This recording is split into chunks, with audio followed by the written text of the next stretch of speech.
Take Me Away With You, written by Danielle Mallett, narrated by Danielle Mallett, music and production by Alex Kalish.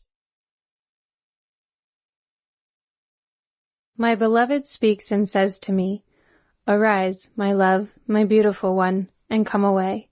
For behold, the winter is past, the rain is over and gone. The flowers appear on the earth, the time of singing has come." Song of Solomon 2:10-12.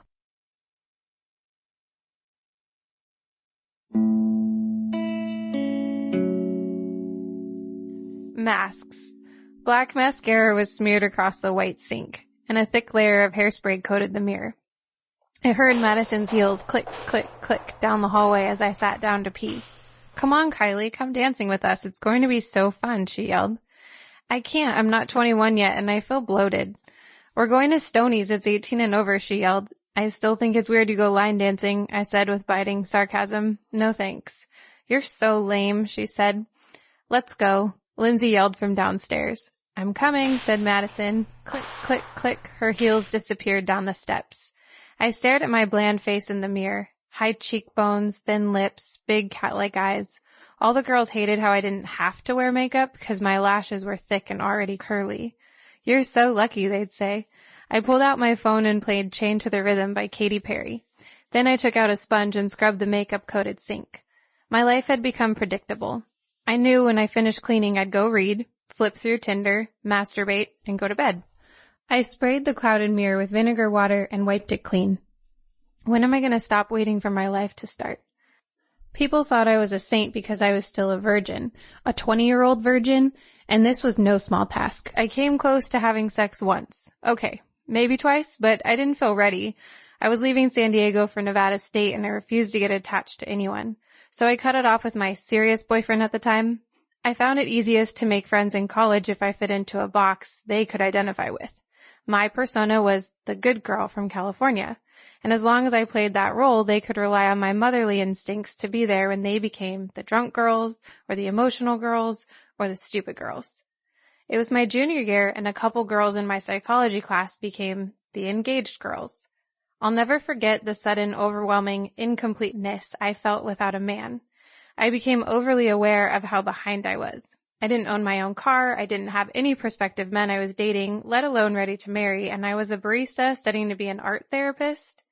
Madison said if I wasn't going to put myself out there in real time, I'd have to get serious with some online dating, so I tackled OkCupid and Tinder.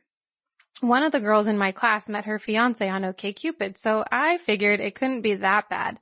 But the guys I met there were bizarre. They were complete strangers, and trying to get to know them in a couple hours was like visiting another country with no map. Tinder was like window shopping for guys. With one simple swipe, I was free to indulge. Yes, no, yes, no. Those hours spent deciding who was attractive and who wasn't were a waste. I never met up with any of them, but I did find the occasional hot guy who would fulfill my fantasy for the night.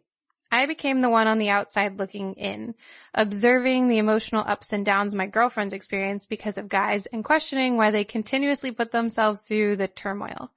I watched as they spent 2 hours a day getting ready, perfecting their hair, makeup, and clothes. I never wanted to care that much, but my uninteresting appearance stood out, and the longer I stayed in Vegas, the more I cared about how I looked on the outside. Sure, it was entertaining watching them get ready and hearing their stories, but I was ready to join in. I pulled out Madison's eyeliner, put the cleaning supplies away, plugged in the curling iron, and decided it was time to switch up my routine. I changed the song to Bad Intentions by Nikki Heaton and thought about how fun it would be to fall in love. I needed to meet someone the old-fashioned way, in person. I dug through Madison's clothes. She's going to be so excited I'm finally doing this. I checked myself out in the full-length mirror, long brown curls, tight jeans, black boots, and a semi-revealing black top. I snapped a photo and texted Madison. "Kay, I'm on my way." She texted back, "Oh my God." I got to Stoney's and there was a line out the door. People were dressed mostly in jeans, lots of cut-off shorts, plaid tops, and country hats. I paid the Uber driver and Madison came rushing over to me. "I can't believe you're here." "Neither can I." "Follow me." She ran ahead and showed the guy at the front her stamp. "She's with me." She touched his buff arm. "Will you please let her in?" "Let me see your ID." He flexed his bicep as he held out his hand, and I did as I was told. Sample complete. Ready to continue?